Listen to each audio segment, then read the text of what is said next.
दोस्तों good morning. PC electrical channel में आपका स्वागत है। दोस्तों वीडियो को शुरू से अंत तक देखें।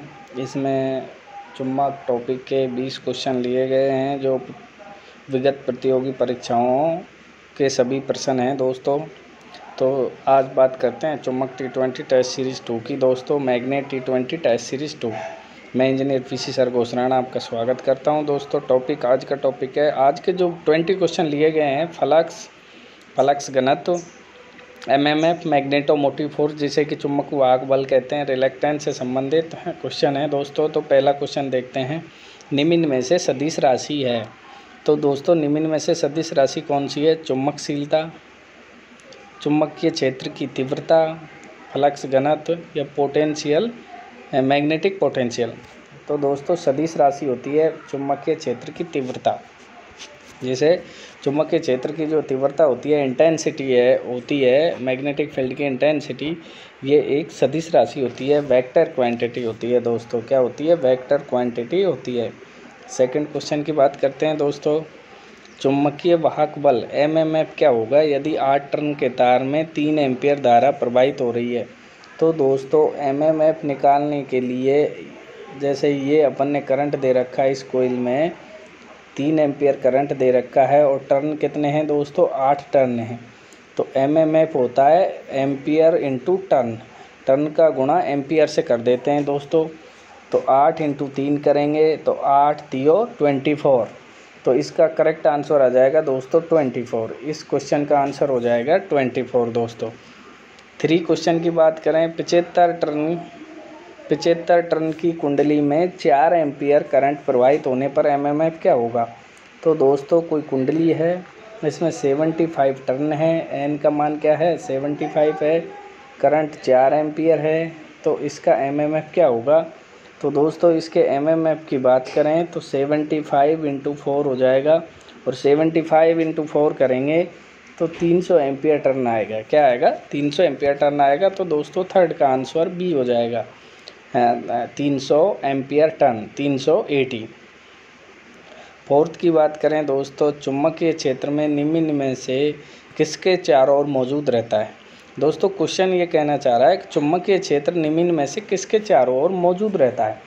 तो एक आयरन पीस, लोहे का टुकड़ा, लोहे के टुकड़े के चुंबकीय क्षेत्र चारों तरफ मौजूद होता है, परंतु कब होता है? जब इसमें अपन करंट प्रवाहित करेंगे। क्या फ्लो करेंगे? करंट फ्लो करेंगे तभी तो मैग्नेटिक फील्ड बनेगा, मैग्नेटिक फील्ड बनेगा तो मैग्नेटिक फ्लक्स बनेगा। कॉपर में भी करंट देने पर बनेगा, एल्युमिनियम में भी। तो इसमें मूविंग चार्ज आ जाएगा। मूविंग चार्ज क्या होता है दोस्तों? गतिमान चार्ज, प्रवाहित करंट, गतिमान चार्ज।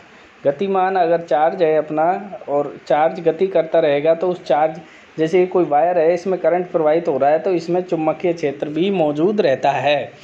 तो मूविंग चार्ज में चुंबकीय क्षेत्र मौजूद रहता है दोस्तों। नेक्स्ट क्वेश्चन की बात करें दोस्तों, 5 क्वेश्चन है, निम्न में से फ्लक्स की इकाई नहीं है। इनमें से कौन सी इकाई है जो फ्लक्स की इकाई नहीं है? तो दोस्तों फ्लक्स की इकाई वेबर होती है, आपको पता है फ्लक्स की इकाई वेबर होती है, और वेबर एसआई व एमकेएस इकाई होती है। और सीजीएस इकाई की बात करें तो फ्लक्स की सीजीएस इकाई मैक्सवेल होती है। सीजीएस इकाई क्या होती है दोस्तों? मैक्सवेल होती है। यह एसआई व एमकेएस इकाई वेबर होती है। टेस्ला है जो फ्लक्स घनत्व की इकाई होती है, फ्लक्स की नहीं। तो इसमें ये दोनों सही हैं और ये गलत आंसर है, तो इसमें नहीं पूछ रहा है तो सी आंसर हो जाएगा दोस्तों। फ्लक्स की इकाई कौन सी नहीं है? तो ये दोनों तो फ्लक्स की इकाई है, टेस्ला फ्लक्स की नहीं है। टेस्ला फ्लक्स घनत्व की होती है और वेबर मीटर स्क्वायर को अपन टेस्ला कहते हैं दोस्तों। 6 क्वेश्चन देखते हैं दोस्तों, चुंबकीय क्षेत्र हटा लेने के बाद आयरन के टुकड़े में शेष रहे चुंबकीय गुणों को कहते हैं। तो अपन जैसे स्क्रू को रेडियो के चुम्बक के रगड़ते हैं दोस्तों, तो उसमें चुम्बक के कुछ गुण आ जाते हैं जिससे आसानी से अपन किसी स्क्रू को ऐसी जगह से वो चिपका के ले आता है जहाँ पे अपने हाथ की उंगलियां नहीं पहुँच पाती हैं। तो इस प्रकार से जो चुम्बक के गुण किसी दूसरी वस्तु में उपस्थित हो जाते हैं, चुम्बक हटाने के बाद भी शेष रह जाते हैं, तो उन गुणों को अवशिष्ट चुम्बकत्व या रेजिडुअल मैग्नेटिज्म कहते हैं। क्या कहते हैं दोस्तों? रेजिडुअल मैग्नेटिज्म कहते हैं। और रेजिडुअल मैग्नेटिज्म ही अवशिष्ट चुंबकत्व का नाम है। तो चुंबकीय क्षेत्र हटा लेने के बाद किसी आयरन के टुकड़े के पास शेष रहे गुणों को अवशिष्ट चुंबकत्व कहते हैं दोस्तों। 7 की बात करें दोस्तों, निम्न में से फ्लक्स घनत्व की इकाई है। तो अभी अपन बात कर रहे थे फ्लक्स घनत्व होता है B बराबर φ/A। फाई की इकाई वेबर होती है दोस्तों, क्षेत्रफल की मीटर स्क्वायर होती है। तो वेबर प्रति वर्ग मीटर स्क्वायर भी फ्लक्स घनत्व की इकाई है, जिसे कि हम टेस्ला कहते हैं। क्या कहते हैं? टेस्ला कहते हैं दोस्तों, टेस्ला। तो टेस्ला भी फ्लक्स घनत्व की इकाई है। और गॉस क्या होती है? ये तो है SI या MKS इकाई। ये तो क्या होती है? टेस्ला तो SI MKS इकाई। CGS इकाई की बात करें तो CGS इकाई होती है दोस्तों मैक्सवेल बटे सेंटीमीटर स्क्वायर। तो मैक्सवेल बटे सेंटीमीटर स्क्वायर को हम गॉस या ओरेस्टेड कहते हैं। क्या कहते हैं? गॉस या ओरेस्टेड कहते हैं। तो ये भी फ्लक्स की है, ये भी फ्लक्स की है। तो उपरोक्त तीनों इकाई किसकी हो जाएंगी? फ्लक्स की इकाई हैं। तीनों की तीनों इकाई गॉस वेबर प्रति वर्ग मीटर स्क्वायर में वेबर प्रति वर्ग मीटर को हम टेस्ला कहते हैं। मैक्सवेल प्रति वर्ग सेंटीमीटर को हम गॉस या ओरेस्टेड कहते हैं।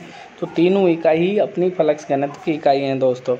8 क्वेश्चन की बात करें, 1 टेस्ला बराबर होता है।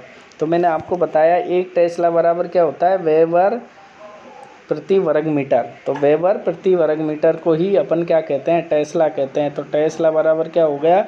1 टेस्ला बराबर हो गया वेबर प्रति वर्ग मीटर, या 1 वेबर बटे 1 मीटर स्क्वायर।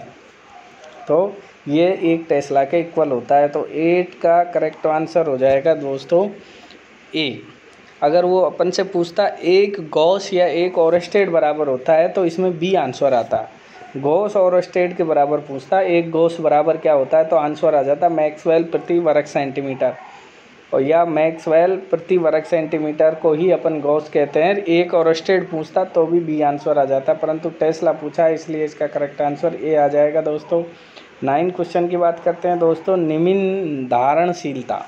निम्न धारणशीलता से कहते हैं लो रिटेंटिविटी का मटेरियल किसको बनाने में उपयोग होता है? वह मटेरियल जिसकी धारणशीलता निम्न हो उससे कौन सा चुम्बक बनाया जाता है? कमजोर चुम्बक, स्थायी चुम्बक, अस्थायी चुम्बक बनाया जाता है दोस्तों। लो रिटेंटिविटी मटेरियल से टेम्परेरी मैग्नेट बनाया जाता है। कौन सा मैग्नेट बनाया जाता है? Temporary magnet. टेम्परेरी मैग्नेट को अस्थायी चुम्बक कहते हैं दोस्तों। क्या कहते हैं? अस्थायी चुम्बक कहते हैं। तो इसका करेक्ट आंसर C हो जाएगा दोस्तों। नेक्स्ट क्वेश्चन की बात करें 10, धारणशीलता पदार्थ का एक गुण है जो निम्न में से बनाने में उपयोगी होता है। धारणशीलता पदार्थ का एक गुण है जो निम्न में से किसको बनाने में उपयोगी होता है? तो दोस्तों धारणशीलता स्थायी चुम्बक को बनाने में उपयोगी होता है। अगर धारणशीलता उच्च है तो उसका स्थायी चुम्बक बनेगा। धारणशीलता निम्न है, नगण्य है, निम्न है तो अपना अस्थायी चुम्बक बनता है दोस्तों। नेक्स्ट की बात करें 11 की, फ्लक्स की इकाई किसके समान है? तो फ्लक्स की इकाई पोल स्ट्रेंथ या ध्रुव सामर्थ्य के समान होती है दोस्तों। पोल स्ट्रेंथ और ध्रुव सामर्थ्य के समान होती है फ्लक्स की इकाई। तो फ्लक्स की इकाई भी दोस्तों वेबर होती है और पोल स्ट्रेंथ और ध्रुव सामर्थ्य की इकाई भी वेबर होती है। तो दोनों की इकाई समान होती है। 12 की बात करें, चुंबकीय वाहक बल की इकाई है। तो दोस्तों चुंबकीय वाहक बल की SI MKS इकाई तो होती है एम्पियर टन दोस्तों, SI MKS, और गिलबर्ट होती है CGS इकाई। तो ये दोनों इकाई ही चुंबकीय वाहक बल की हैं MMF की। तो ये दोनों इकाई किसकी हैं दोस्तों? MMF की इकाई हैं, दोनों की दोनों मैग्नेटोमोटिव फोर्स की। तो इसका करेक्ट आंसर हो जाएगा C, दोनों। तो 12 का करेक्ट आंसर C है दोस्तों, C दोनों हो जाएगा। 13 की बात करें, 1 एम्पियर टन बराबर होता है दोस्तों। तो 1 एम्पियर टन के बराबर 1.26 गिलबर्ट होता है। 1 AT बराबर होता है दोस्तों 1.26 गिलबर्ट, क्योंकि गिलबर्ट CGS इकाई है और एम्पियर टन से छोटी इकाई होती है। तो 1 एम्पियर टन बराबर क्या होता है? 1.26 गिलबर्ट। 14 की बात करें दोस्तों, चुंबकीय परिपथ का रिलक्टेंस विद्युतीय परिपथ के किसके समान है? दोस्तों चुंबकीय परिपथ में फ्लक्स के मार्ग में रुकावट बाधा को रिलक्टेंस कहते हैं। रिलक्टेंस या जिसे कि अपन S से प्रदर्शित करते हैं, ये फ्लक्स के मार्ग में बाधा होता है। फ्लक्स के मार्ग में बाधा या फ्लक्स को कंट्रोल करने के काम में आता है। इसी प्रकार विद्युत के मार्ग में जो बाधा होती है, करंट के मार्ग की जो बाधा होती है उसे प्रतिरोध कहते हैं। तो चुंबक में रिलक्टेंस होता है, ऐसे ही विद्युत में क्या होता है? विद्युतीय परिपथ में क्या किसके समान होता है? R के। जिसे कि अपन रेजिस्टेंस कहते हैं। तो इसका करेक्ट आंसर ए हो जाएगा दोस्तों 14 का। 15 की बात करें, रिलक्टेंस की इकाई है। तो रिलक्टेंस की इकाई क्या होती है दोस्तों? रिलक्टेंस की इकाई, रिलक्टेंस बराबर होता है MM/F/फाई। तो MM/F की इकाई एम्पियर टर्न होती है, फाई की वेबर होती है। तो रिलक्टेंस की इकाई हो जाएगी दोस्तों एम्पियर टर्न प्रति वेबर। एक इकाई, दूसरी इकाई हो जाएगी 1/हेनरी। तो दोनों सही हो जाएगा। इसमें करेक्ट आंसर सी हो जाएगा दोस्तों, इसका करेक्ट आंसर सी हो जाएगा। नेक्स्ट क्वेश्चन की बात करें 16 की, चुंबकीय परिपथ का परमीन्स किस विद्युतीय राशि के तुल्य है? चुंबकीय परिपथ में जैसे परमीन्स होता है दोस्तों, ऐसे ही विद्युतीय परिपथ में क्या होता है?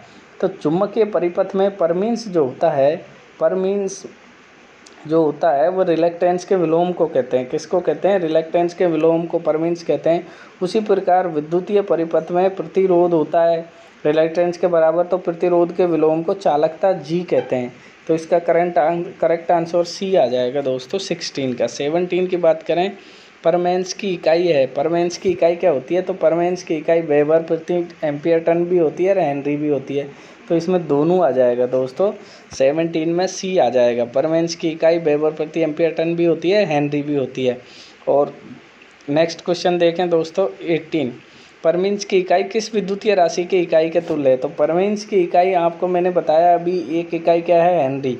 और हेनरी किस विद्युतीय राशि की इकाई होती है? इंडक्टेंस की। तो प्रेरकत्व की इकाई भी हेनरी होती है और परमीन्स की इकाई भी हेनरी होती है। तो हेनरी की इकाई प्रेरकत्व की इकाई के बराबर होती है।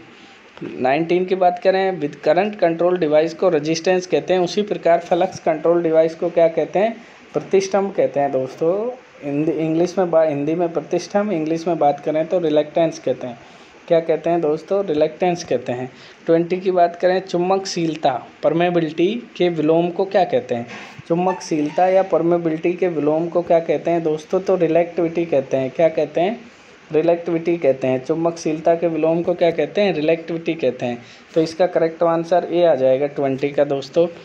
अगर यदि ये वीडियो आपको अच्छी लगी दोस्तों तो अपने दोस्तों को शेयर करें, उनसे लाइक करवाएं, सब्सक्राइब करवाएं, जिससे कि पीसी इलेक्ट्रिकल चैनल को ज़्यादा से ज़्यादा सब्सक्राइब कराएं, जिससे कि मेरा मनोबल बना रहे, मैं आपको इसी तरह तैयारी करता रहूं और उनकी तैयारी भी आपकी तरह यथावत चलती रहे। दोस्तों आज के लिए इतना ही, धन्यवाद।